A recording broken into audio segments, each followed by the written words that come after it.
the FFCRA when employees are unable to work because of a COVID-19 issue. The DOL link, it's been around for a week or two now, but this is where you can find links to all of the FAQs and the posters, really helpful information there as the department starts to draw lines around this law and how they envision that it should be implemented. They do go back and clarify the FAQs from time to time as well, so you should, if you're using them to inform yourself, go back there every once in a while and take a look. They also issued a set of temporary regulations on these leave programs, and then a week or so later, actually it might have been 2 days ago, that they released a correction to those temporary regulations, mostly technical corrections, nothing really earth-shattering there. They had a math error, but at least they're keeping up on it. And then lastly, there I have a link to a letter that is pretty interesting, and it's from Patty Murray and Rosa DeLauro, both of whom are fairly high-ranking members of, they're senators, very, well, Rosa's a congressperson, but they're high-ranking members of various committees that have oversight over health and welfare plans, and they are through the letter expressing their displeasure with how the Department of Labor is interpreting the FFCRA. And I think these two senators, or congresspeople, I should say, envision the law being more employee friendly. And so in the letter, they talk about how, look, they don't think that employers should be able to, how they phrase it, evade the law by laying off or furloughing employees. And we know from the department's guidance that the Department of Labor said, these paid leaves really only apply when the employer is open and has work for the employee to do, and then the employee is unable to work. And so they have a number of things that they are not happy with, including some of the substantiation requirements. And so that letter is from April 1st, which is last week. And we'll see if the department reacts to that or clarifies their guidance. I understand a lot of the points that the congresswomen are making, but then again, a lot of the Department of Labor guidance, I think that we've all talked about for the last few weeks, it makes sense as we hear it, like, as we'll talk about taking care of a minor child. The Department of Labor and the IRS have decided to really kind of define that as being under age 15 unless there are special circumstances. And agencies all the time have the ability to construe the law and interpret the law. It's the legal principle of Chevron deference. But they are tasked with implementing the law, and that's how the Department of Labor and IRS see fit to do it. So we're going to really cover high level the 2 paid sick leaves, because I know you're all familiar with these, and then we'll talk more about the tax credits. So again, these are paid leave provisions that are effective for a limited time unless extended. It's just going to be through the end of 2020. And the whole idea of these tax credits is that they should be at no cost to the employer, 100% refundable on a dollar-for-dollar basis, all of the qualified paid leave, and the share of the health insurance premiums that can be fairly allocated to the employees during that time. So we have our 6 triggers here. As a reminder, number 6 is inoperative at the moment. That may come to life in the future. The first one is really the one that I think causes the most confusion and has been the subject of most regulation and guidance, and that is when the employee is unable to work or work remotely when they're subject to a quarantine or isolation order.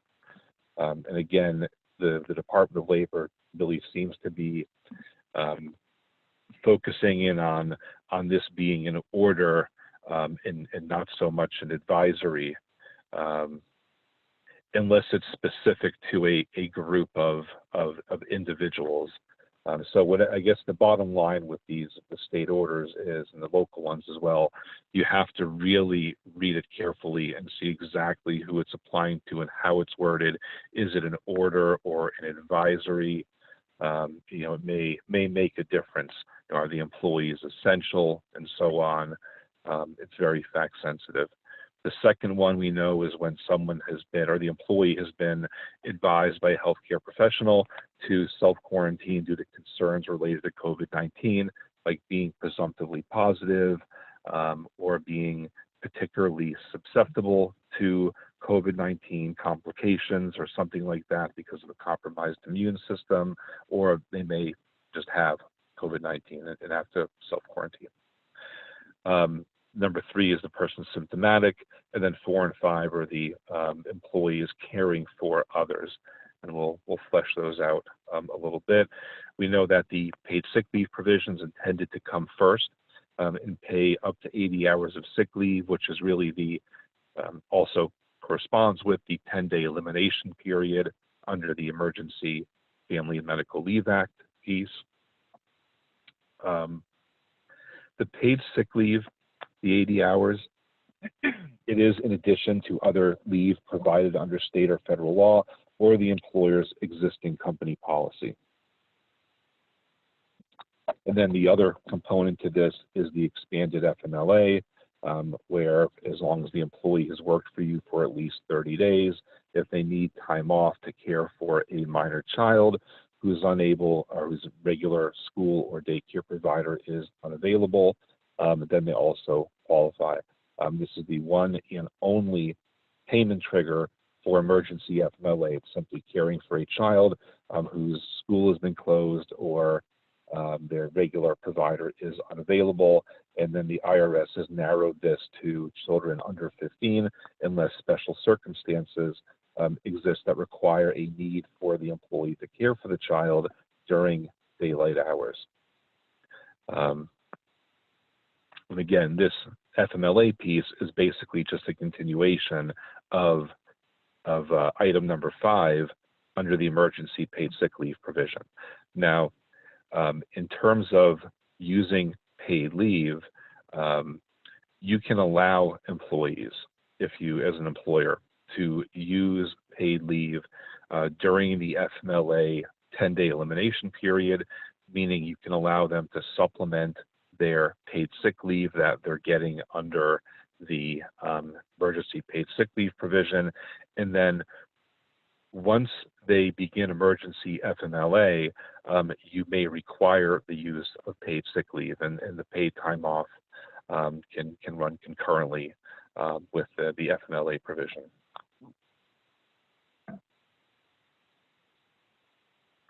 Another clarification that the Department of Labor has decided upon is that the exception for small employers, if you're under 50 employees, we talked before, it's a very narrow exception, and the providing the leave essentially has to jeopardize the viability of the business as an ongoing concern. And the department is saying that the exception for the paid sick leave only applies when the employee is leaving to take care of a child whose school or provider is unavailable due to COVID-19. So if the employee is taking leave to deal with their own COVID-19 diagnosis, or they're subject to a state or local quarantine or isolation order, and they would otherwise qualify, a small employer cannot exempt themselves from that particular aspect of these programs. It's really just for purposes of the employee leaving and needing to care for a child, then a small employer can exempt themselves from that aspect of emergency paid sick leave and the expanded FMLA as well. And I'll show you some of the constraints on the next slide, because it is pretty limited in terms of how you can avail yourself of that small employer exception.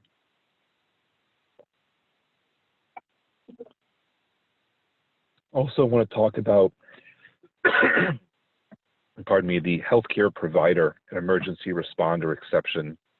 This is another one that is interesting, and the Department of Labor And I think Congress doesn't necessarily see eye to eye here. So in the law gave the Department of Labor the ability to exclude certain providers and emergency responders. The way the Department of Labor has interpreted this is to basically say anyone that is employed at any kind of a healthcare provider facility. You see here on the slide, I mean, this is like half of the list of possible entities that can be considered a healthcare provider. It's anyone employed there, and anyone who even contracts with a healthcare provider to provide services also could be exempt as a healthcare provider. And it's not, really not even just the traditional healthcare provider employees. It's anyone. It could be people who are in food services or mail or whatever it is. They're all lumped in as healthcare providers. And so under the exemption, you basically can tell employees on a class basis, or on a company-wide basis, look, we're a healthcare provider, and none of you are going to qualify for the paid sick leave. Now, the Department of Labor recommends and suggests that you make this on a case-by-case basis, and I think that it makes sense. And if you provide this leave, you can get a tax credit and such, but it's a very broad exemption that I think, frankly, probably makes a lot of providers pretty happy. The nursing homes and such.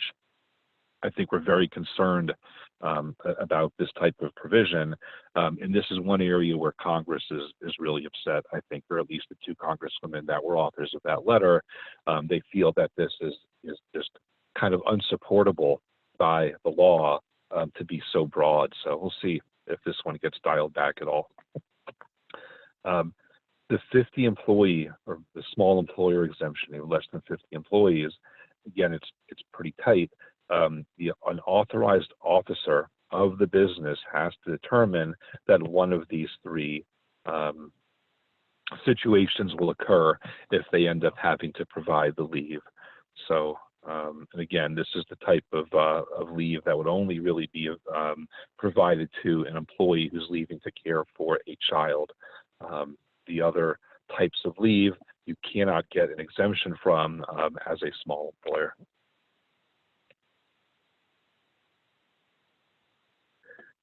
The Department of Labor expanded upon what it means to telework and kind of define that a little bit. And basically, they say, look, if you're working from home, you're teleworking, then you're getting your normal wages, and any of the time that you're at home is not compensable under the paid sick leave program or emergency FMLA.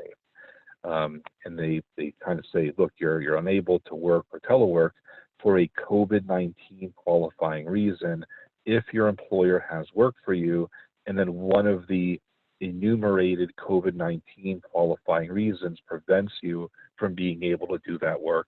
And they do say, look, exceptions may apply for extenuating circumstances, like if you have an employee who,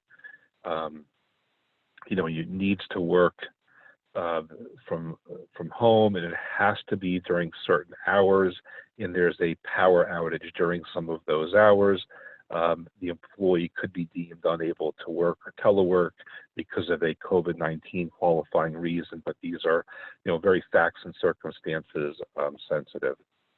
And likewise, if the employee agrees with the employer just to get the work done at a different time, work late or work early, then the reason for the leave is not compensable because they're still able to work while caring for the child. They're just working at different hours. It's another area where I think the congresswomen were unhappy with the direction the department was taking in terms of the ability to use intermittent leave. The way the department is viewing it is that you generally have to take the paid sick leave in full day increments, and you can't take it intermittently unless you're caring for a child, whose school is closed. If you're dealing with COVID-19 itself, essentially, if you're subject to a quarantine or isolation order, or you're presumptive positive, the department doesn't want the employees coming in the afternoon after having taken the morning off. So I think that makes sense. But then they also say, once you start taking paid sick leave, other than to care for someone, a child whose provider is unavailable, you have to exhaust that paid sick leave or until you no longer have a qualifying reason. So it's another one that this is just a constraint that the Department of Labor has put into a regulation that's not really in the law itself. But again, the departments do have a lot of flexibility to interpret the law and put these kinds of rules in place. Another one, though, that the Congress is pretty unhappy about, and I have to imagine it's probably more than just two Congress people who signed the letter, is that employees are not eligible to get paid under these programs if the employer closes the work site.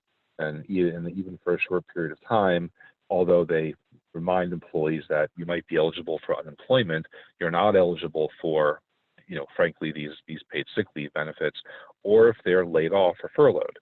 But the company remains open, but they've laid off a bunch of employees, and they say this is the case whether the employer closes the work site because of a lack of business or because it was required to close because the state or local directive said so.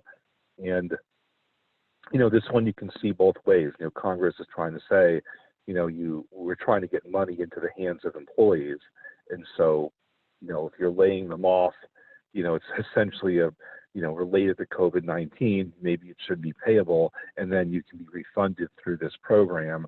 But the DOL and IRS are being a lot tighter with it and really trying to administer it or implement it like we would normally see these types of leave programs, where they're pretty strict, like you have to be sick or presumptive positive, and they're making it very difficult for people even to benefit from this law when their employer is shut down. But then again, and we'll cover this in a future episode, there are other programs like under the CARES Act, the Employee Retention Credit, that might be useful here. So we'll see if this part changes, but right now this is how the department is administering it. And there's another one where Congress wasn't quite thrilled with how this is being implemented.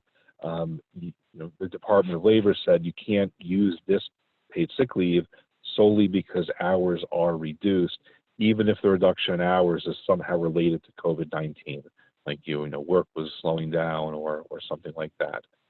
And of course, you can't get unemployment and paid sick leave at the same time, but and we'll cover some of the unemployment benefits in the future as well. But states can fill in the gaps a little bit, and they can provide partial unemployment benefits to people who are underemployed due to COVID-19.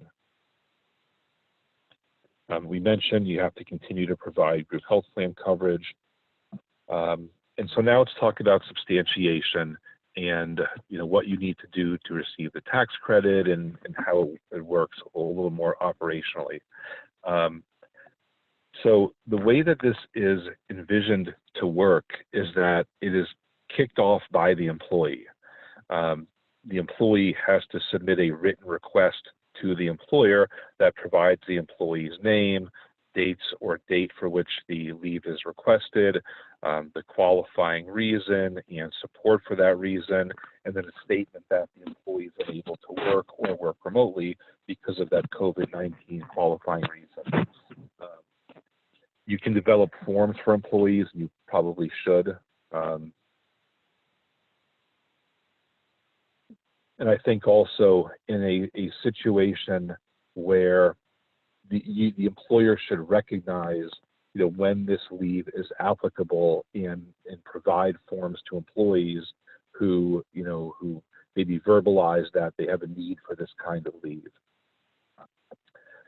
If the leave is based on a quarantine order or self-quarantine advice, then these are the substantiation requirements required to receive the tax credit.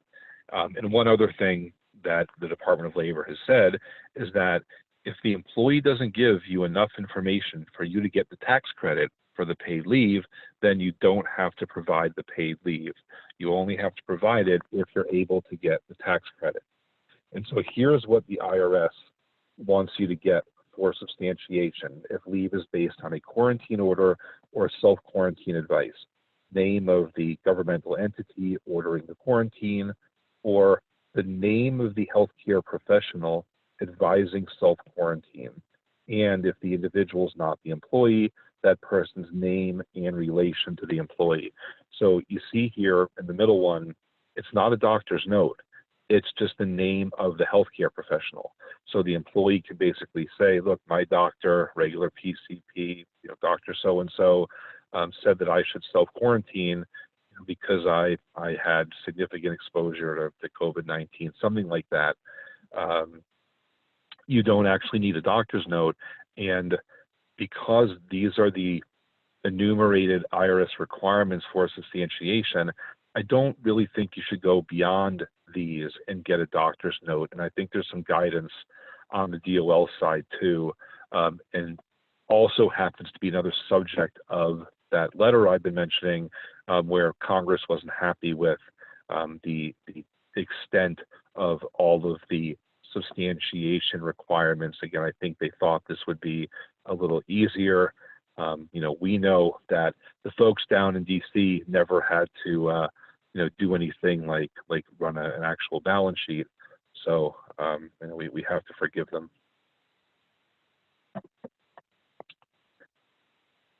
Now, if the leave is based on a school closing or provider unavailability, then the employee would include the name and the age of the children, the name of the school that's closed, and then also a representation that no other person's providing care for the child while the employee is getting the paid leave.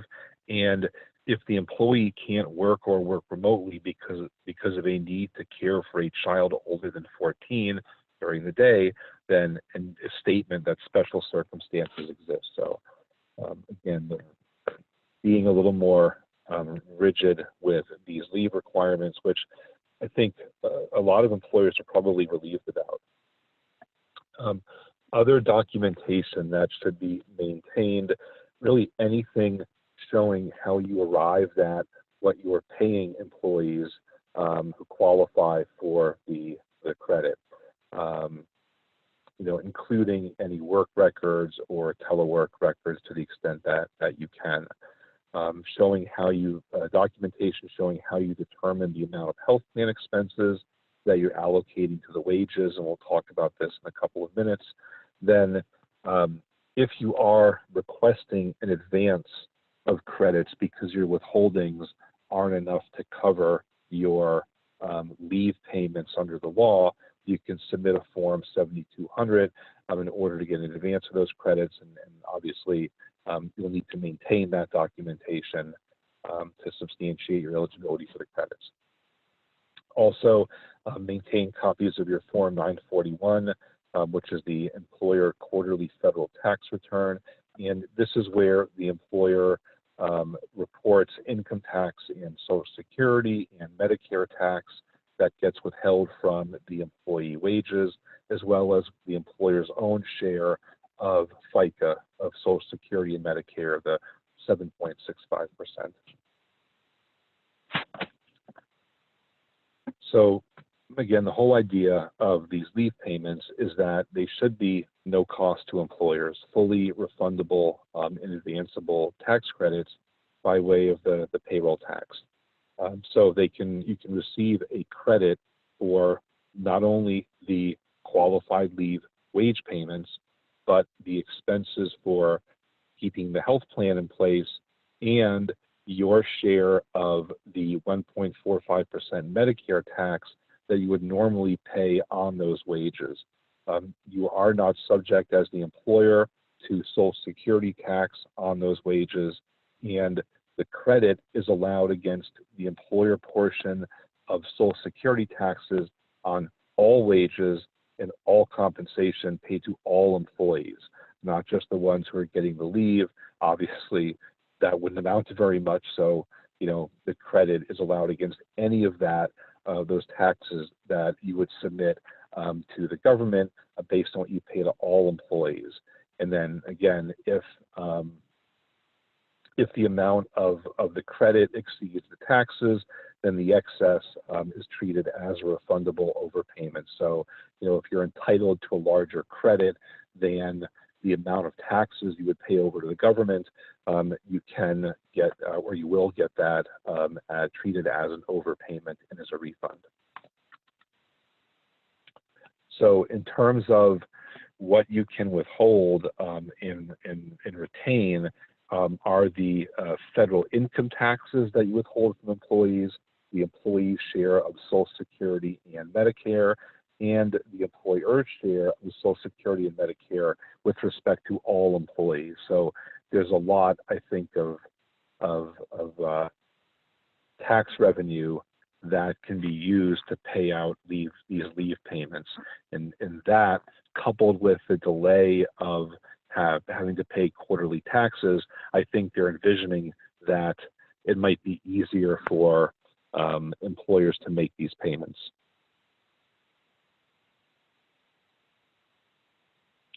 So as an example, say you have an employer that pays $10,000 in either emergency paid sick leave or emergency FMLA wages in the second quarter of 2020.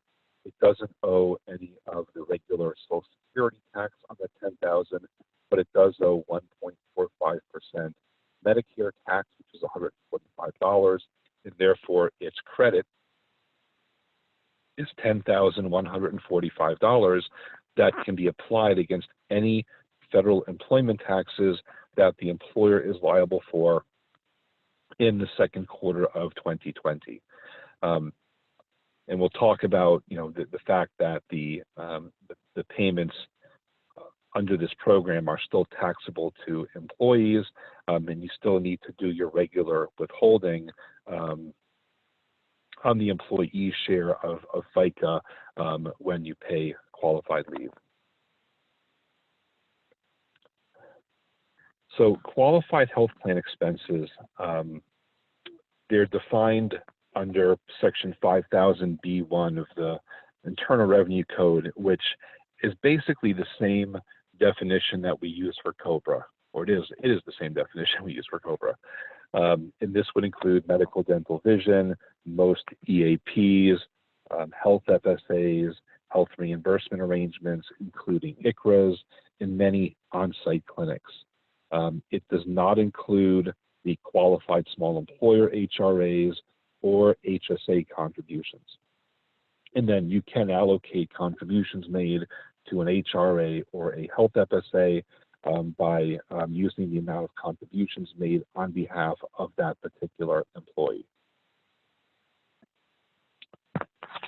So the amount of the credit you get includes not only what you pay as an employer, but you can also get it for pre-tax employee contributions as well. Those are considered employer contributions for purposes of the Internal Revenue Code. You wouldn't include amounts that employees pay for with after-tax contributions, but again, you can get a credit for the pre-tax employee contributions, which I think is useful and maybe will spur employers to continue the plans intact during leaves and not require like a post-tax payment or something like that. I think that'd be unusual. The health plan expenses are determined separately for each plan, like medical, dental, vision, and then you allocate those expenses to employees who participate in that plan. And then, obviously, if you're in more than one plan, then you just aggregate all the expenses for that employee. So for a fully insured plan, you can use any reasonable method to determine and allocate plan expenses. And they suggest the COBRA premium. And they also allow you to use an average premium rate for all employees or any other similar method that takes into account the average premium rate separately for employees with single versus family coverage. And then if you're self-insured, you can just use the COBRA premium or any other reasonable actuarial method to determine the annual plan expenses. So here's an example of an employer's using the average premium rate rather than just the COBRA rate. And so the amount that you can allocate for an employee on paid leave is determined by following these steps. So you take the total annual premium divided by the number of covered employees, and then that result is divided by the average number of work days during the year. And so basically for a full-time employee, that's going to be 260 days, 52 weeks a year, 5 days, 260 days, and then you can prorate that for part-time employees. So say you have a fully insured plan and you have 400 employees on it, and some have self-only coverage, some have family coverage. This employer apparently has very good participation. They have 80% plus participation if they have under 500 employees. This was an example from the IRS regulation, so it's interesting they use such a large number. So you assume each of the full-time employees will have 260 work days a year, and despite that employees contribute different amounts for self-only and family, doesn't really matter. Our total annual premium is $5.2 million, which is an average of $13,000 per enrolled employee. And so the average daily premium is our $13,000 average premium divided by the 260 work days, or $50. And so for this particular plan, you can allocate $50 of health plan expenses for each day that you pay paid sick leave or family leave for an employee if they're covered under the plan.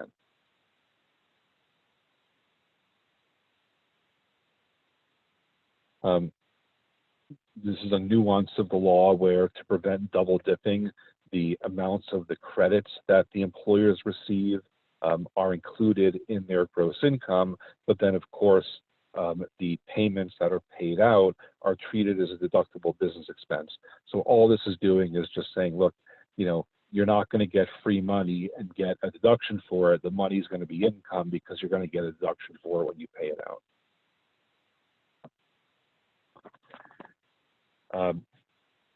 So wages that are paid out under these leave programs, they're taxable to employees, they're includable in income. You still withhold for federal income tax and the employee share of Social Security and Medicare. Their wages, just like for any other purpose, you would continue to take any salary reductions from those wages that you normally would. And here's something maybe we'll cover next week, the employee retention credit.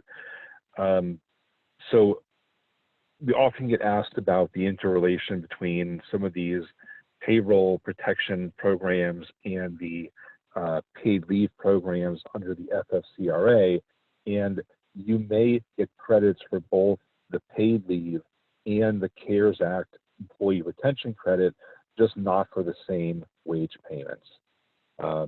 So this employee retention credit, we'll cover this further, but basically if you are subject to either a full or partial closure order, or you're experiencing a significant decline in gross receipts, you can also get a tax credit up to 50% of qualified wages, again, including health plan expenses paid after March 12th and before 1/1 of 2021, up to $10,000 for each employee for all the rest of the calendar quarters of the year. Now, the only thing is that the wages that you can use this money for don't include any wages that you paid out under the leave programs that you're going to get reimbursed for through the tax credit program.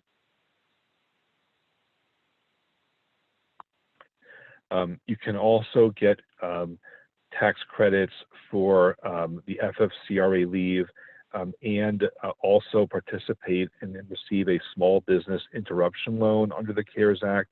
Although again, any leave wages that you pay, are not payroll costs for purposes of getting any loan forgiveness, but you can still get both. Okay. That brings us to the end of our prepared slides for today. I think I saw a bunch of questions kind of popping in, and hopefully the team has been able to answer the vast majority of them. But I'll turn it maybe back over to Brian, and you can lead us from here.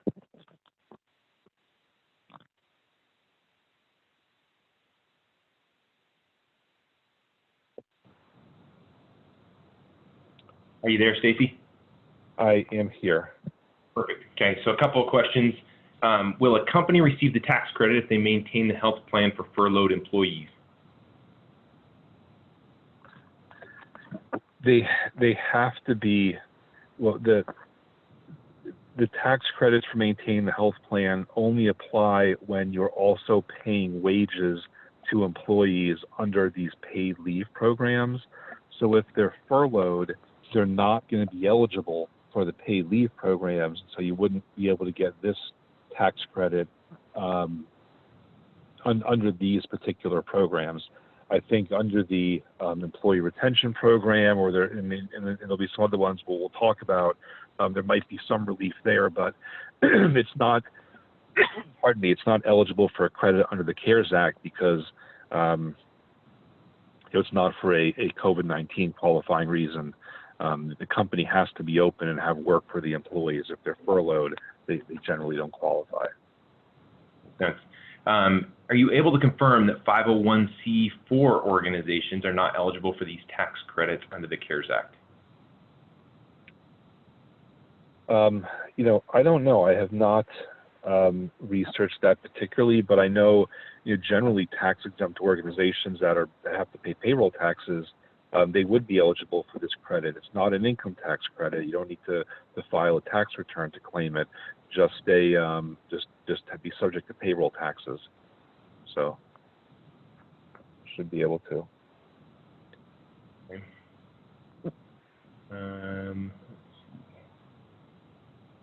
What else we've missed here? If a full-time employee takes intermittent leave under FFCRA, do we count 12 weeks or the equivalent of these weeks in hours?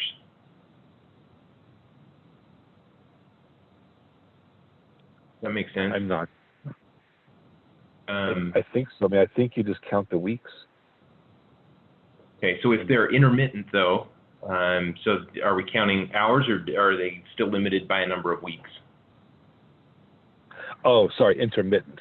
No, you would count, essentially the hours, I think. And so It could go longer than 12 weeks if somehow it qualifies for intermittent leave. Okay. And they did say it was for childcare, so it would, under childcare, would qualify for intermittent, right?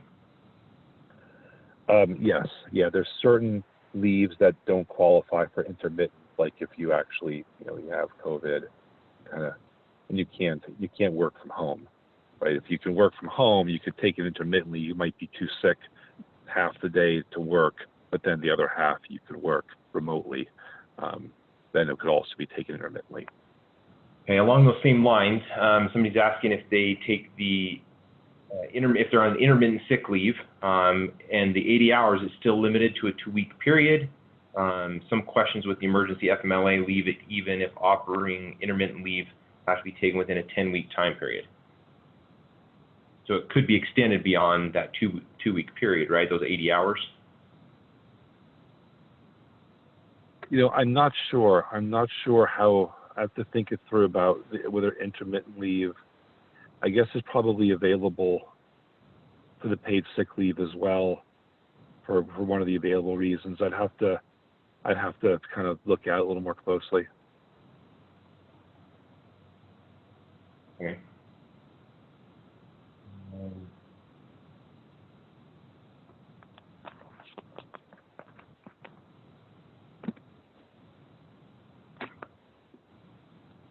Somebody's asking if somebody self-quarantines because they have symptoms, they qualify under the 6 reasons. I'm guessing the answer would be they could, but they don't have the documentation or a provider telling them to take the leave, right? Right, they need to have the provider telling them to take the leave in order to qualify, to self-quarantine or isolate due to a COVID-19 concern. Are local governments eligible for any of these tax credits? You know, I think there are some constraints on governmental entities. I think they're just for the federal governmental entities. I'd have to research that one a bit further. Be happy to do that offline, but I am not 100% sure if they qualify in the same way as a private employer. I do think, though, I think the state and local ones qualify. Okay. If a PPP loan is taken, can employers still qualify for the employer retention credit? I don't know. I haven't really started to crack those pieces too much yet. We'll try to tackle those in the future. If an employee left because of school closure, not able to work remotely, the plan was to get unemployment. Is this possible, or do I need to have her look into requesting FML first? They're a small business under 25 employees. It depends if you're going to lay the employee off or if they're going to remain employed.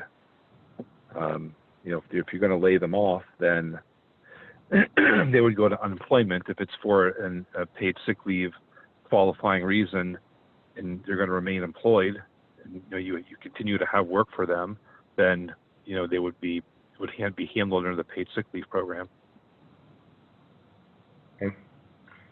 The company was closed during the COVID portion of employees' illness. No sick leave has been taken. I'm not sure I understand this question either. See if I can figure out what they're asking here, and then I'll phrase it again.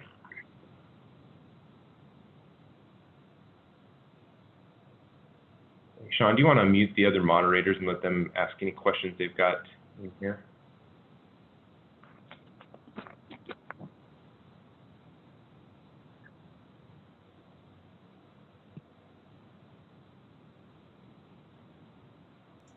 Yeah, I'll work on doing that, Brian. I gotta find them. Chris, I'm gonna unmute you. You always have something to say. All right, Chris, you're unmuted. And Jessica is asking to be unmuted as well. Okay. So Stacy, there's a question. There's a company that was closed and the employee had COVID. Then the employee got pneumonia. The company opened back up, may or may not have COVID, but has pneumonia as a result of the COVID. Can they take the sick leave? Is there any requirement there? Well, so if the company's open, they have work for the employee can't work remotely, and the employee's been told to self-quarantine by a provider due to the sensitivity because of the pneumonia, then that should be a payable event. But all those things going to have to come together. Got it. Jessica, you are off mute now.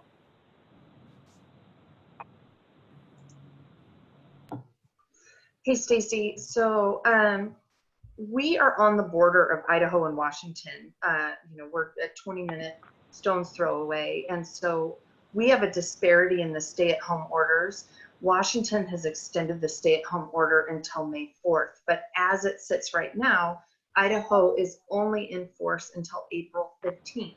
So we have employers that are based in Idaho, but they have employees that live in Washington. And so the question is, should they be honoring the stay-at-home order of the state their employee lives in and having those people stay at home? Or do we focus on where corporate headquarters is and saying, okay, well, we're an Idaho business, so everybody get back to work? No, I think you would have to consider the employee who's subject to the order. So if there's a state that is, and again, advisories aren't orders. You really have to look very carefully at what the state is saying.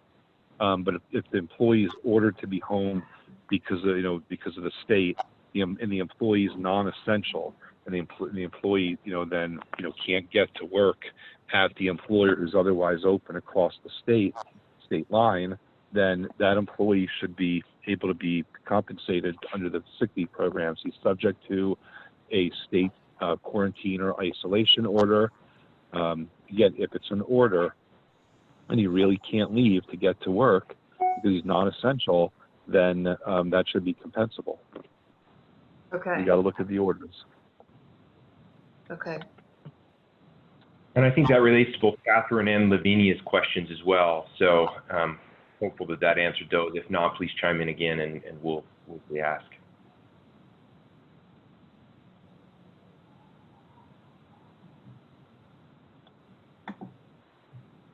So new question here, Stacy, do we still withhold the employer's portion of Social Security taxes and then just include in the credit, or do we set the Social Security withholding for these wages to zero when processing payroll? No, you still need to do the withholding for the leave that's paid out to the employee. Separately, if you have credits, you can kind of count that in the credit. If you're not going to submit it to the IRS because you're using it for a credit, that's also fine. But you do still need to withhold it and account for it. It's not like it's free of Medicare and FICA taxes. Okay, but then they could include those Social Security taxes and FICA taxes as part of the credits when they're submitting for the credits. No, not part of the credits, because that's the employee's piece. But when they withhold it, they can keep it so they can use it as cash to pay out to employees. They don't get a credit for it because it's money the employee pays anyway. It's the employee share, right? That makes sense.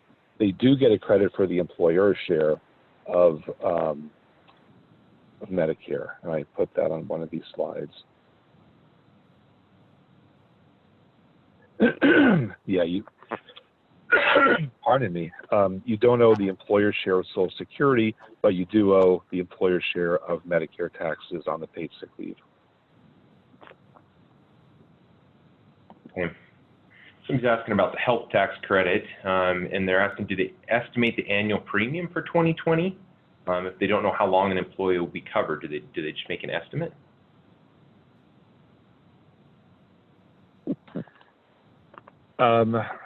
Well, I think you can, I'm not sure, well, you use your COBRA rate to determine the average cost, and then you credit that for each day of qualified leave. So you'll know, I mean, by the time you do your accounting, how many days of qualified leave the employee had and which plans he was covered under. So I'm not sure if I get the question. I don't think you need to estimate.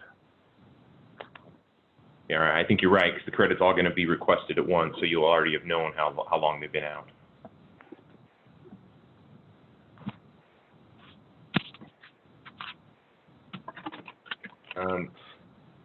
Stephen's asking, how do I convert the FFCRA tax credit slide to use COBRA premium? Some on individual, others on family. Are we good to use an average since I have it by person? Is the plan cost they are actually on? Yeah, you can use an average. You can use an average premium rate for all employees.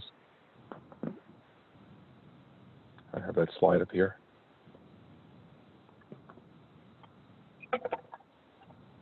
Okay. So use an average, or you could use the actual COBRA set premiums for each individual that's out. Yeah. Perfect.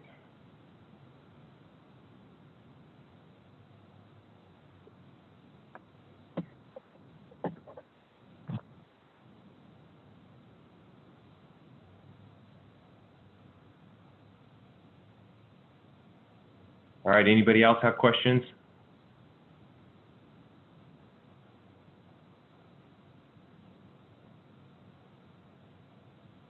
Oh, I do have one that looks like we've missed here. It says, we are a business in an industry that is essential. We are operating normally and have work available to employees. We have one employee that does not want to come in because he's fearful of COVID-19. Is he entitled to unemployment? So it's not a it's not a compensable leave under the programs that we're talking about, because it's not a COVID-19 qualifying reason, right? If he's not advised to self-quarantine by a provider, it's not compensable under the paid leave. He would just be, absent without paid leave. Now, the question was unemployment. Essentially, could we I think it's, in other words, we terminate that person. You do need to be cautious about terminating people, and the plaintiff's lawyers can be pretty clever, and you could have an argument that, well, maybe this employee would have been eligible for traditional FMLA because his disorder or his concern is really manifesting as a nervous disorder, and it's a serious health condition, and he needs to be out for 3 days or have follow-ups with a shrink or something. You never know, so you should be careful when terminating an employee who's out for these reasons. So they can't terminate him, but they don't have access to EFML credits either. Yeah, they don't have access to the FML credits. If they terminate him, you can go to unemployment. And in some states, if even if his hours are reduced due to the state isn't enforcing some of the requirements they normally do for unemployment, so he may have an unemployment claim there, even if kind of furloughed and not laid off. But I think what they're describing, the employee wouldn't qualify for unemployment because you kind of have to be ready, able, and willing to work. And again, the concern, except in New Jersey, actually, the concern about catching COVID, going into work is not compensable. New Jersey actually has a state leave program that will pay an employee who is not sick, not under a quarantine order, but who simply during the pandemic says, I don't want to come into work because I don't want to be exposed in the workplace. That would be payable in New Jersey. And we had a couple of employers on Friday, when it first went into effect, have like 20 no-shows last week. So it's you gotta watch these states carefully. Right. So it's going to vary from state to state. Yeah, it may, as more states. I mean, New York and New Jersey are so, hit so hard by this. It, makes sense that they might have acted more quickly and put in some pretty protective laws in the short term.